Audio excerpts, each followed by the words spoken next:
Debat ketiga Capres yang berlangsung akhir pekan lalu berbuntut pelaporan pada Badan Pengawas Pemilu atau Bawaslu. Setidaknya 2 laporan telah masuk Bawaslu melaporkan Anies dan Ganjar atas pernyataan mereka dalam debat lalu. Pelaporan pada Bawaslu dilakukan oleh kelompok pendekar hukum pemilu bersih yang melaporkan Capres nomor urut 1 Anies Baswedan. Anies dilaporkan atas pernyataannya dalam debat hari Minggu berkaitan dengan kepemilikan lahan Capres nomor urut 2 Prabowo Subianto. Menanggapi laporan ini, Bawaslu menyebut akan segera melakukan kajian.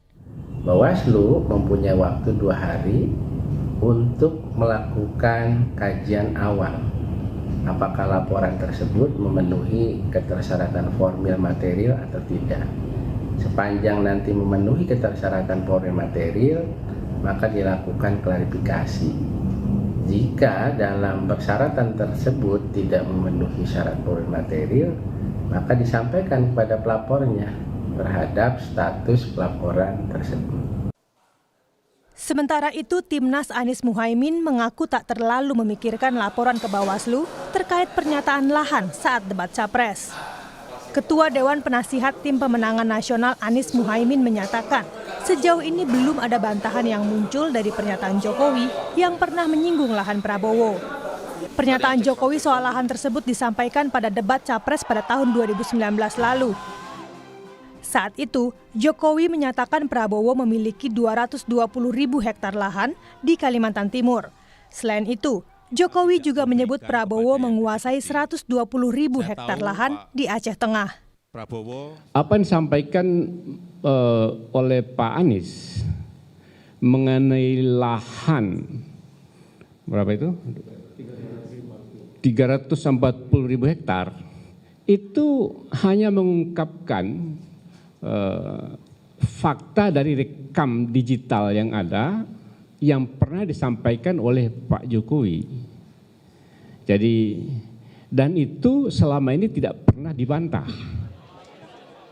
Di sisi lain, tim kampanye nasional Prabowo Gibran menyebut Anies melakukan kebohongan yang kejam dan memberikan data palsu dalam debat.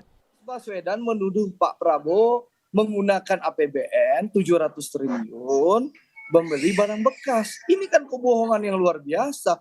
Itu ya, sangat bengis, sangat kejam yang dilakukan oleh Anies Baswedan. Dalam debat, penipuan dan kekejaman Anies memberikan data palsu di dalam debat. Yang kedua, Mas Anies bayangkan ya, menuduh Pak Prabowo punya tanah. Ya, ini kan nggak ada urusan. Ini kita tidak bicara reformasi agraria, kita tidak bicara konteks pertanahan, kita bicara konteks pertahanan, tapi Anies Baswedan ya, orang yang dibesarkan oleh Pak Prabowo menyerang secara personal Pak Prabowo. Ini kan mohon maaf, ini budaya politik maling kundang ini dahsyat. Tapi kan disebut tak hanya Anies, Capres nomor urut 3 Ganjar Pranowo juga dilaporkan ke Bawaslu karena dianggap menyerang Prabowo saat debat ketiga.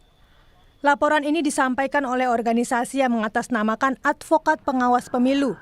Pelapor menyebut dasar pelaporannya terkait permintaan pada Prabowo untuk membuka data terkait pertahanan. Tim Liputan, Kompas TV.